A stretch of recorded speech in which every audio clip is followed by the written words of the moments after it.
Os alienígenas, o que eles fazem? Uma espécie de síndrome de Estocolmo ufológica. Os documentos do Epstein falam dessa elite consumindo esse tipo de material. Meus amigos, na minha singela e humilde opinião, isso é o grande engano do final dos tempos.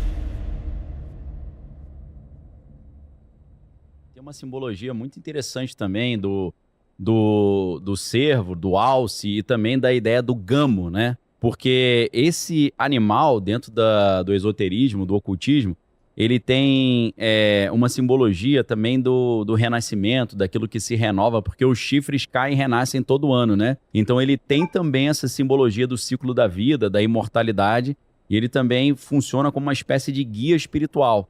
Porque geralmente ele aparece em florestas como um mensageiro do outro mundo que conecta o mundo dos homens com o mundo dos deuses. Só que nesse caso do filme, ele está conectando o mundo dos homens com o mundo dos deuses alienígenas, né? Então tem o deus, que é o Cernunnos, que na tradição celta também, na Wicca, ele está ligado ali à fertilidade, aos portais entre os mundos, né? É um animal relacionado aos limiares entre o mundo dos vivos e o mundo dos mortos, o mundo dos homens e o mundo dos deuses. E ele representa até o chifre, é visto ali como se fossem espécies de antenas que captam essas mensagens cósmicas da intuição e por aí vai. Então é muito pertinente esse animal ter sido escolhido para representar os alienígenas nessa história. Em cima da sua cama, ela tem como se fosse um abajurzinho que tem esses passarinhos vermelhos. Só que esses passarinhos vermelhos são pássaros muito específicos que têm um nome interessante e uma simbologia muito interessante. O nome desse pássaro é cardeal. Existe uma espécie de cultura popular nos Estados Unidos de que quando esse cardeal vermelho ele aparece, é um sinal de que um ente querido falecido está vindo te visitar, ou então um anjo está trazendo uma mensagem. Ou seja, esse pássaro em específico, ele representa ali uma mensagem divina, uma presença de um anjo ou de um ente querido falecido. E ele também, esse pássaro vermelho, dentro da cultura até indígena norte-americana, representa, assim como o cervo, o gamo, né, o alce, representa também a ponte entre o céu e a terra, entre o mundo espiritual e o mundo material. Né? E até na magia, no esoterismo, simboliza comunicação com os espíritos, profecia, né, o despertar psíquico, que é exatamente o que acontece com a Margaret. Né? Isso aqui é um spoiler light, porque é no início do filme. A Margaret, quando ela tá em casa, indo trabalhar, ela é apresentadora de um telejornal no Kansas, e ela tá saindo de casa e entra esse passarinho pela janela da casa dela. E quando esse passarinho entra ali, ela fica meio assim, estarrecida, né? Fica meio paralisada, e ela começa a ter um dom de premonição. Ou seja, exatamente o símbolo que esse pássaro, o cardeal vermelho, traz dentro da cultura americana, que ele traz ali um presságio de algo espiritual que está acontecendo e traz ali também um despertar psíquico. Quando ela encontra esse pássaro, ela ganha poderes telepáticos e poder de empatia após esse pássaro entrar ali na sua casa. Então, é uma simbologia também muito interessante. Além do pássaro e do gamo, tem a raposa, né? A raposa, como o Vilela bem lembrou, que é um animal que aparece menos, né? Mas é importante também. A raposa ela já vai simbolizar um pouco mais a astúcia, o truque, a magia das sombras, né? Até na mitologia japonesa, a raposa é muito importante, né? Eles chamam de kitsune, que é um espírito que ele consegue mudar de forma, ele é um shapeshifter, né? E ele é um mensageiro dos deuses. Ele tem poderes mágicos ali. E no ocultismo europeu, indo para a Europa, né? A raposa ela tem ali um símbolo de guia entre o mundo visível e invisível, um enganador, como se fosse assim o deus nórdico Loki, né, que é aquele mestre do engano, né, e também desse conhecimento oculto. Assim como a raposa, na simbologia mitológica, ela é um shapeshifter, é um ser que muda de forma, os alienígenas estão fazendo isso. Lembrando que tem o guaxinim também, né? Quando aparece no quarto dela, está no trailer, tem lá a raposa, o cervo e o guaxinim, e o passarinho pousa no chifre do cervo. E isso é muito comum em abdução, em relatos de abdução, eles virem em 3. Isso é quase uma unanimidade, é um grande padrão, às vezes varia um pouco, mas o 3 é um número que eu diria que aparece em 90% das abduções, e o 3 é um número cabalístico, né? Um número ali que está em religiões, um número muito importante no ocultismo. Os seres virem em 3 tem para mim um grande significado, né? Inclusive, em algumas situações, os seres, não algumas, eu diria, muitas situações, os seres têm 3 dedos nas mãos, às vezes 3 dedos nos pés, então 3 é um número que aparece bastante. O passarinho, para mim, nessa situação, então, os seres estão disfarçados nos 3, né? E o passarinho, que é como o Daniel bem falou, que é o cardeal, ele tem um significado para mim, pelo menos na minha interpretação, e que o passarinho é como se ele denunciasse a presença do fenômeno. É como se o passarinho fosse a verdadeira inteligência por trás daquele fenômeno, por trás, inclusive, dos seres, dos aliens que estão por trás dos animais. É como se, olha, tem os 3 animais aqui, mas quando o cardeal está presente, significa que há uma conexão, até quando o Daniel falou, né, com o céu e a terra, né? Há uma conexão do mundo material com o mundo não material, do humano com o não humano. Então, o passarinho, ele denuncia justamente como se fosse um observador, a inteligência maior por trás dos fenômenos, e quando ele está presente, você sabe que quem está ali não são animais comuns. E quando o passarinho também, o cardeal do norte, está presente, significa que o fenômeno está presente, né? Então, essa seria a questão, por que a Margaret consegue se reconectar com as habilidades delas fornecidas pelos não humanos, né?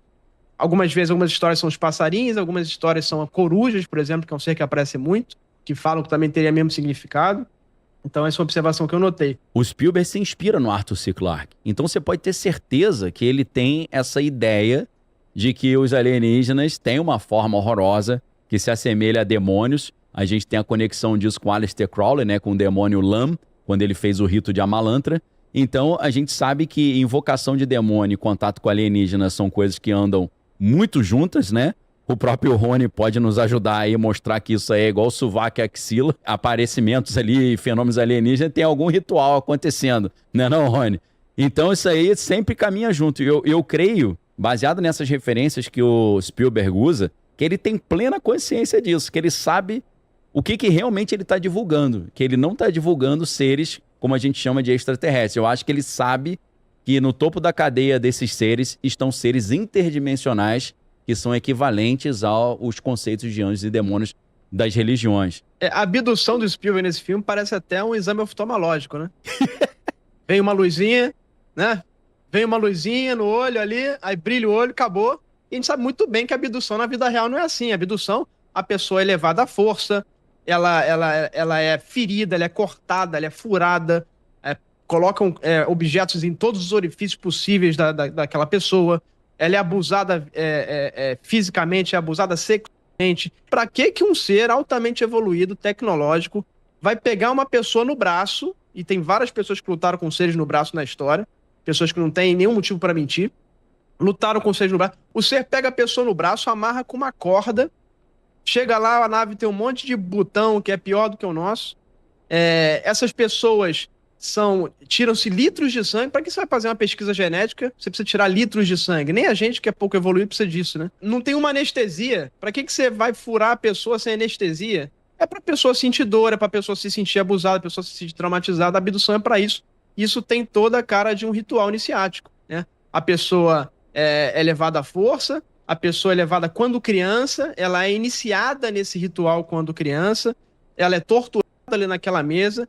Dentro da abdução você sempre tem um círculo, dentro desse círculo você sempre tem um símbolo mágico ou sigilo, e o filme aborda muito bem isso. O filme do Spielberg, o que é interessante é que ele joga as coisas, ele não explica. Então, para a pessoa que não conhece o fenômeno, ela vai ver o filme e não vai nem se ligar no que está acontecendo.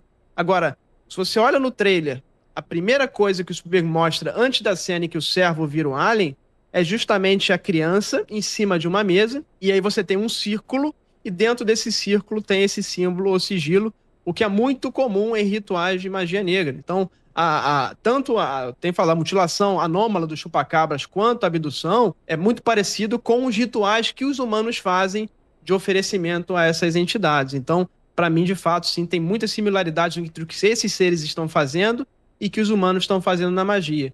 E para mim, a grande hipótese é que às vezes esses seres vieram aqui e ensinaram na antiguidade os humanos a fazerem esses rituais, estão influenciando até hoje os seres humanos para praticar esses rituais, para alimentarem esses seres, e às vezes esses seres ganham força e fisicamente eles vêm, invadem a nossa realidade e eles mesmos fazem o serviço. E lá o Spielberg colocou como um grande exame oftalmológico a abdução no filme. Ô Vilela, passando aí para a parte do spoiler mais heavy metal, o filme revela que nessa encenação dos alienígenas, se passando por animais fofinhos, eles também fantasiam a aeronave ou o laboratório deles como uma casa, a casa que o filme diz que é a casa de João e Maria. E a gente fala, pô, peraí, meu irmão. João Maria, no conto original dos irmãos Grimm, o que é a história? A bruxa malvada, ela cria aquela casa de docinho, de pão de mel, bolo e tal, para atrair as crianças famintas que estão perdidas. Ela captura João e Maria, engorda o menino na gaiola para devorar o menino e planeja depois devorar a menina. Então tem a ver com o negócio de canibalismo ali. E aí, o que é estranho é que se a gente pega os documentos de Jeffrey Epstein, os documentos do Epstein falam dessa elite consumindo esse tipo de material. E aí, o que é estranho é que nas denúncias que são feitas contra o Spielberg, alguns atores falaram que ele praticava isso. Você fala, meu irmão, não acredito que o cara botou isso no filme. É uma denúncia que alguns atores fizeram contra ele, de que ele devorava bebezinhos.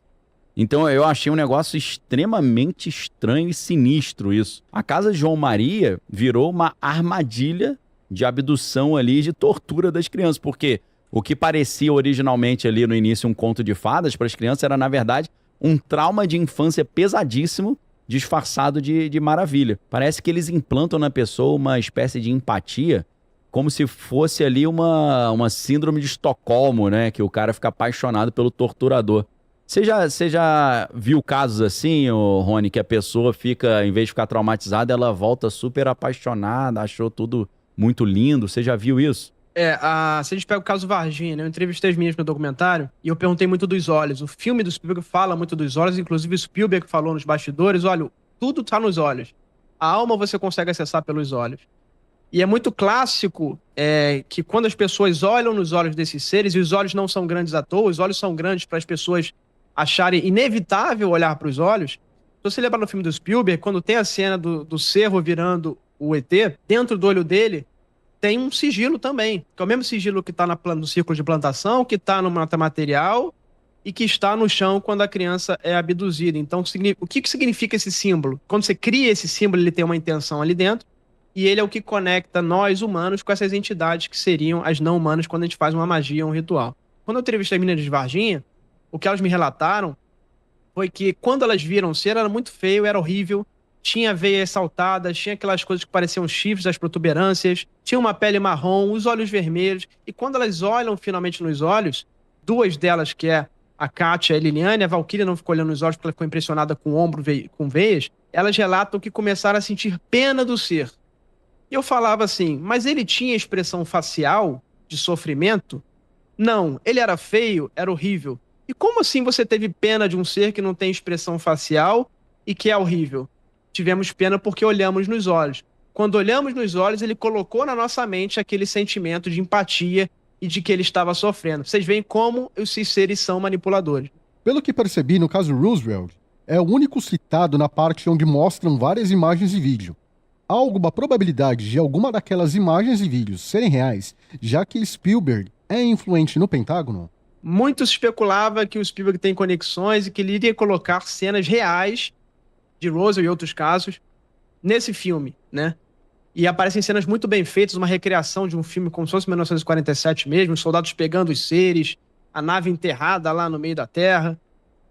Mas não parece ser um filme real, porque a nave de Roswell é uma nave que tem forma de arraia, ali tá mais ou menos a nave em formato de disco, e os seres um pouco diferentes. Os seres de Roswell que contam, pelo menos os relatos mais convincentes, seriam seres muito parecidos com os humanos, com uma cabeça maior e os olhos todos pretos. Uma mistura ali entre o alien tradicional e o humano. Uma coisa um pouco diferente do que o Spielberg coloca ali, que é aquele ET clássico, né? Então, por isso, se os relatos convincentes dos militares estiverem corretos, não seria uma coisa de Roswell, mas uma coisa que o Spielberg criou de fato e colocou ali, né? Sabe-se lá se em outros casos ele de fato tinha algo mais real, mais palpável. Um desses casos que eu posso colocar, que não é o filme real, mas uma recriação que poderia ser perfeita, é quando o presidente Nixon ele convida um artista que era um comediante muito amigo dele, que adorava ufologia, e ele chama esse cara para uma base na Flórida, onde estariam as gavetas das câmeras frias, onde estariam os seres, e mostram. Isso é uma história real que circula há muito tempo, com várias testemunhas, e é mulher do próprio comediante que revelou isso num programa de TV, e outras testemunhas também de que Nixon de fato teria mostrado esse ser. E isso mostra no filme do Spielberg, inclusive uma das cenas de destaque no meio pro começo do filme, quando o Daniel mostra pra Jane, que é a sua namorada, filmes que poderiam impactar a humanidade, e esse é um deles que ele mostra além da tortura do ser do Alien, né? Então acho que sim, esse é um dos que pode ter acontecido, e o Spielberg pode ter até visto esse filme e simulado muito bem ali para poder mostrar no dia D.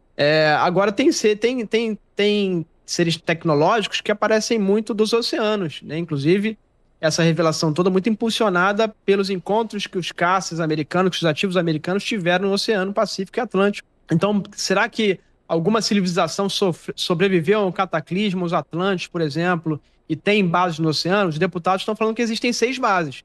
Não falaram quais são os locais ainda, mas que eles já identificaram 6 bases no fundo do oceano em que esses caras estariam saindo. Muita gente vê ali em montanhas também, na base Cheyenne, por exemplo, onde está a base chefe ali do NORAD, né, que é o Sistema de Defesa Espacial norte-americano, junto com o Canadá. Então, assim, tem uma parte do fenômeno que ele pode ser, de fato, interdimensional, que a gente chama, que estaria mais ligado a um conceito teológico ali de anjos e demônios, seres que não têm corpo, como se fosse uma verdadeira inteligência artificial e que podem materializar o que quiserem aqui na realidade nossa, material física 3D, mas seres também talvez físicos, seres como nós, físicos, e que talvez sobreviveram um cataclismo em Marte. Marte era um planeta que era igual à Terra bilhões de anos atrás. Seres que talvez estavam aqui, seres tecnológicos da antiguidade, dos Atlantes, e que por um cataclisma na Terra tiveram que se abrigar no fundo do mar. Então a gente pode ter um misto aí de vários tipos de inteligências não humanas que estão aqui na Terra, e elas podem estar, inclusive, brigando entre si, e esse pode ser um dos motivos porque algumas naves caem e são recuperadas pelos governos aí. Agora, falando do controle mental, eu queria ver se o Homer conseguia achar uma foto da menina, seja ela novinha ou a Emily Blunt já adulta, no quarto dela, mostrando o papel de parede. No papel de parede tem corujas e borboletas. As borboletas têm uma direta relação com o projeto Monarch, que era um projeto ali de trauma infantil relacionado com a abdução também. Isso tudo foi revelado pela Lei de Acesso à Informação nos Estados Unidos. Ali, ó, na tela você pode ver que são borboletas e corujas, né? Então a borboleta é um símbolo clássico do Projeto Monarch, inclusive o Monarch é um tipo de borboleta, né? Relacionado ao filme, o Projeto Monarch tem a ver com o trauma infantil mais a abdução, criando pessoas com poderes úteis ali para essa nova era dessa revelação alienígena, da empatia dos alienígenas, né? O canal de mensagem alienígena. E a coruja também é um símbolo muito importante do ocultismo, porque a coruja é um animal noturno, né? De caça noturna, por isso ela tem um olho muito grande. E esse olho simboliza dentro do ocultismo a capacidade de enxergar nas trevas, ou seja, conhecer as trevas, conhecer aquilo que está em oculto, capacidade de enxergar mesmo no escuro. Então, tem a ver com o grupo, né, o clube das elites globais lá, que é o Bohemian Grove. Isso tem a ver com uma simbologia, não apenas do conhecimento ocultista de enxergar em meio às trevas, mas também o controle da elite, né? Porque os verdadeiros donos do governo ali, que é o governo secreto, que é essa empresa Wardex Company, né, essa elite global, eles usam esses programas, seria o significado no filme, para preparar a humanidade para essa grande transição. Qual a grande transição? Fim das religiões tradicionais, antigas. O filme só vai criticar o cristianismo, parece que só o cristianismo é a única religião que existe no mundo, e a chegada dessa nova religião cósmica aí, desse governo global unificado, só para tratar aí da simbologia. Tá rolando na internet aí uma previsão da Vó Baiana, onde os ETs vão aparecer durante o jogo do Brasil com a Croácia nessa Copa. Vocês estão sabendo disso? Tô sabendo. O que você acha disso aí, Rony? O tempo vai dizer, né? É só esperar um pouquinho. Eu acho extremamente pouco provável, mas se ela acertar, essa mulher vai ganhar aí 1 bilhão de seguidores. Né? Vai superar o Mike Leão. Vai virar o Mike Leão aí 100.0, né? A grande pergunta agora parece que foram mais 2 pessoas, cara. Parece que foram mais 2 pessoas. Inclusive eu vi o Uri Geller. Lembra do Uri Geller? Aquele psico? Sim. Estudado pela CIA, entortador de garfos israelense. Sim. Ele comentou aí semana passada que ele teve um sonho com a Escócia.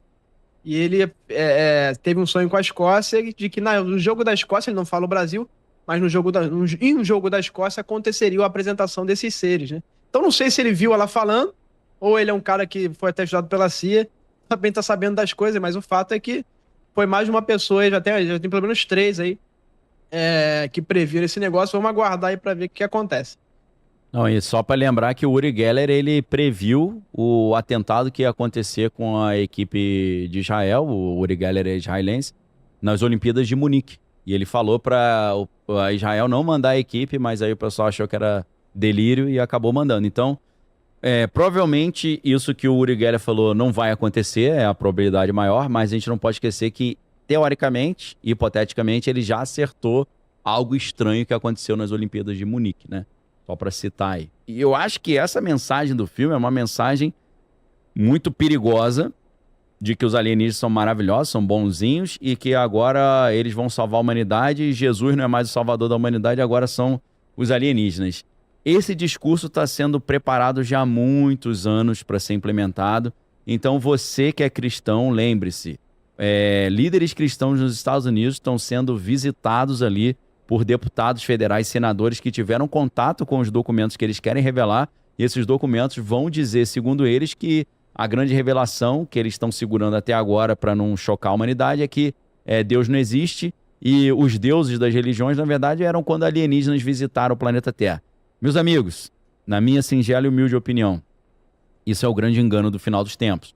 Como a gente lê no filme lê no livro The Omega Conspiracy, do I.D.E. Thomas, assim como no livro também Space Invaders, do William Schnoebelen, ou no livro Exovaticana, do Thomas Horn. Esses 3 livros aí, se você ler, meu amigo, você vai ficar hiper blindado contra esse engano do final dos tempos. Eles vão dizer que Maria não foi engravidada ali miraculosamente por Deus, mas foi abduzida por alienígenas, os alienígenas fizeram um experimento com ela, e assim como nas abduções que acontecem, muitas mulheres voltam grávidas, Maria também teria voltado grávida dessa inseminação alienígena. Não acreditem nisso.